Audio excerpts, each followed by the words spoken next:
Hello? If you are a solo student, you will be filling in a weekly work log. You're looking at it right now. You'll copy and paste this and fill it out every week. And this is in lieu, for those who don't know what I just said when I meant in lieu, instead of working on a team with a Trello board which shows evidence of what each person's doing, you'll be completing a work log weekly with some evidence of what you're focusing on. So typically my instructions are at the top here. We have an example we'll look at in a moment, and the video tutorial you're watching right now is right here. It's like an inception moment. The video's here, but you're watching the video. How can this even happen?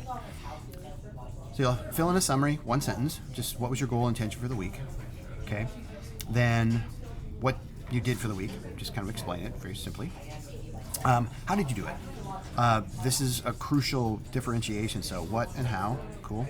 Then what did you learn from the process, okay? How did you further your understanding from whatever it is you're working on from last week to this week?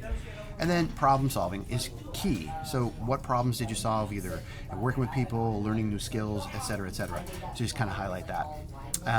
And then here, we need some evidence. So embed media. This could be an audio file, it could be a video file, it could be a number of pictures, screenshots, etc. So just put some media in here. And then lastly, how on or off track were you during the week? And just, be honest with this for yourself. So, 1, not really, 2, 10, great. Bell to bell, everything's fine. And then just kind of explain, but also think about how this would help set up for next week, because you'll continue working independently and tracking your own progress and so on and so forth. All right, that's it. Thanks.